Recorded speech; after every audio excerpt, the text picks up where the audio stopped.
After you, sir. Oh, why, thank you. What a... Dad! Orel, what have you done? You killed him. I did?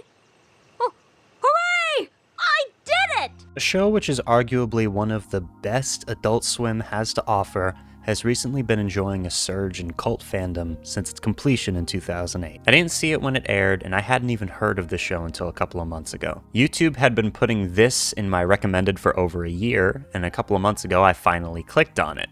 And what I heard became a favorite song of mine in only a few days, and I started listening to the Mountain Goats discography. But more importantly, there were multiple people in the comments talking about this show, Orel. I tried to watch the show, and I fell in love with pretty much everything about it faster than almost any show I've ever seen, and I wanted to talk about it, so here's that. In the beginning, God created the heaven and the earth. Now, in the beginning, this show is a straightforward comedy set in a small town called Moralton and focusing on the development of a 12-year-old boy named Orel, who follows the teachings of his church, pastor, and parents. He often gets into trouble from taking things a bit too literally. And for the first season, that's pretty much the main premise of the show. And if it stayed that way, this would be pretty standard Adult Swim fare, but it certainly doesn't stop there. As the show goes on, we learn more about each character, and slowly realize the underbelly of corruption and hypocrisy that everything in the town stands for. Kind of like everything in real life. The show goes from being a parody of religious fundamentalists to a psychological drama exploring themes like addiction, sexual assault, alcoholism, racism, narcissism, generational trauma, failure of the nuclear family, feeling trapped in your marriage, feeling trapped by your circumstance, and manipulating little kids who don't know any better.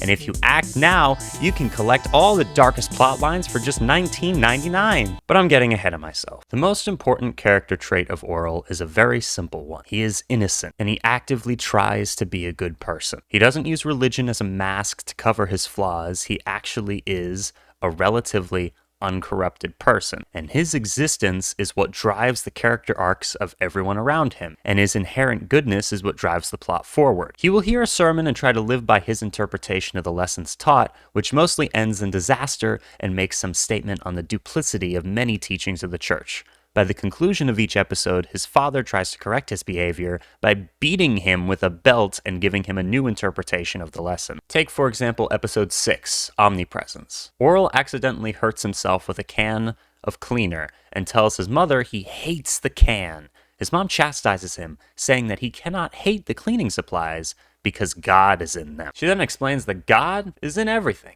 This plastic cup, God is in it. This $12 Blu-ray of all the Saw movies, God is in it. This stuffed animal that my sister made herself of Bill Cipher is devoid of the presence of God. His mother says that God is even in him. He apologizes, and she tells him he should pray for forgiveness for saying that he hates God. Throughout the rest of the episode, Orel develops a God complex. He gets a bad grade in school, and he argues with his teacher that he can't be wrong because God is in him. And would God be wrong?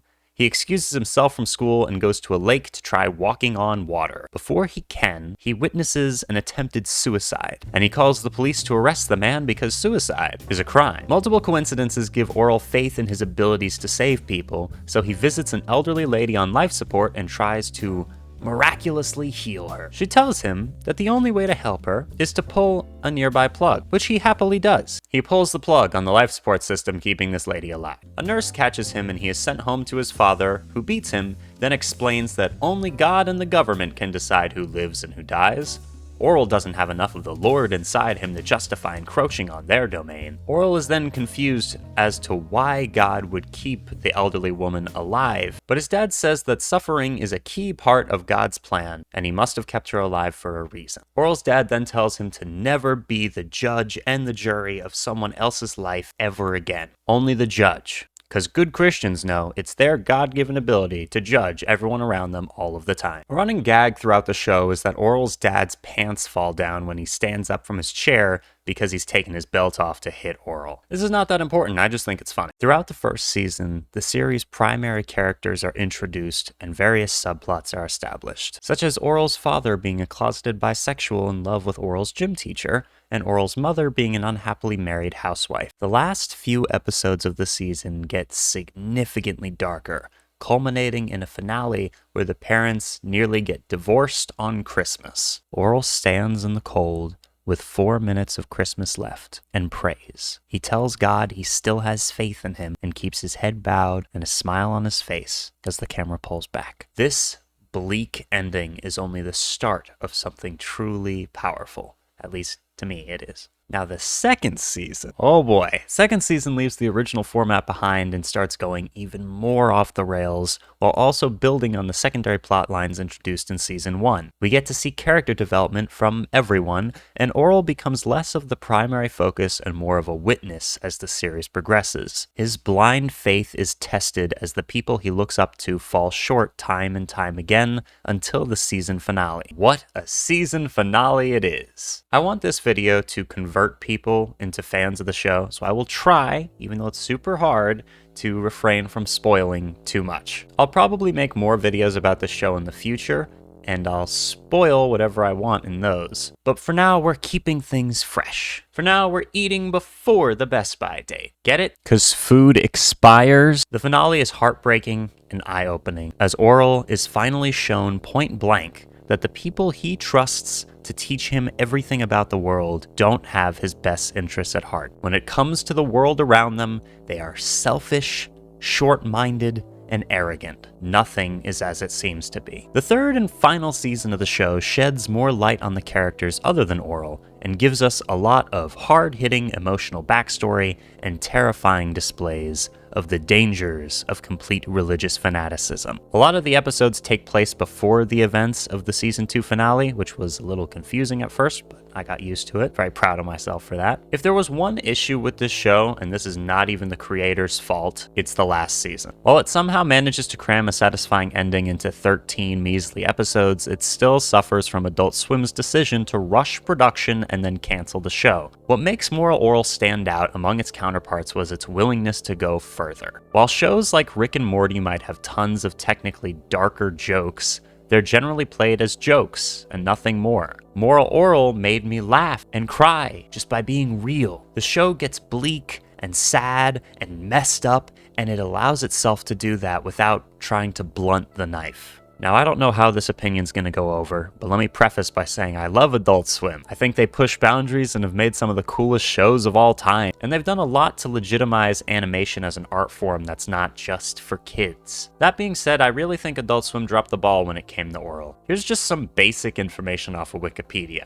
Against the wishes of the show's creator, who is Starburns from Community, by the way. I was so happy when I found that out. The Christmas-themed first season finale, The Best Christmas Ever, was aired as the series premiere. Adult Swim wanted to debut the show in December as part of a holiday-themed programming block. The episode itself features culmination of numerous story arcs developed throughout the first season and ends with a cliffhanger, which confused viewers and prompted questions on Adult Swim's message boards about whether or not the episode was a one-off practical joke. When the series eventually actually premiered, 3 episodes of the first season were held back from airing because the network's S&P department found them to be too dark and sexually explicit, all of which were eventually approved. 2 aired in May, and the 3rd aired July. The series was ultimately canceled with 7 scripts left unproduced, cutting the 3rd season down from the intended 20 episodes to just 13. After doing more research, I discovered that they originally wanted to go 5 seasons before truly resolving a lot of the plot lines and character arcs, and to me, it sucks that Adult Swim decided the show was too dark to air.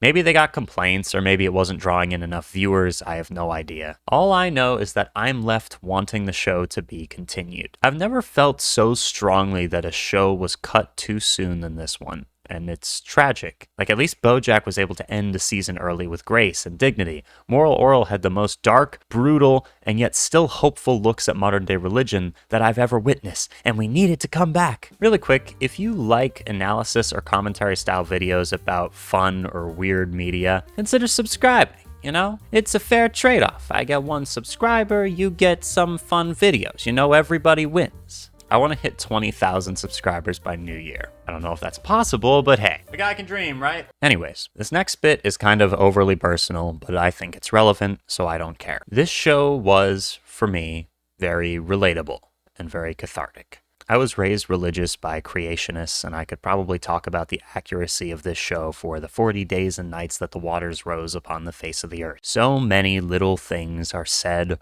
or done that remind me of my own upbringing. The running gag about forgotten commandments is just legendary. But over the past 4 to 5 years of my life, I've allowed myself room to think a little more level-headedly about how I want to live my life. Faith seems to be blind in the face of reason, but I was taught by adults that I trusted and any peers I had contact with pretty much from birth that faith was a virtue to be prized above anything else. My brain's next line of defense was this idea that the structure of religion was something useful to me. I remember talking to a friend of mine about religion and saying something along the lines of, if it wasn't for religion, I wouldn't be here. Or more specifically, existence wouldn't seem to have any point. And as morbid as that might be, the entire structure of that thought revolves around fear. And not only fear, but fear of something completely unknown. I don't want to live a life of fear or regret. And I definitely don't want to be afraid of a boogeyman being used as a figurehead by a massive corporation to manipulate or ruin my life. And when I say this,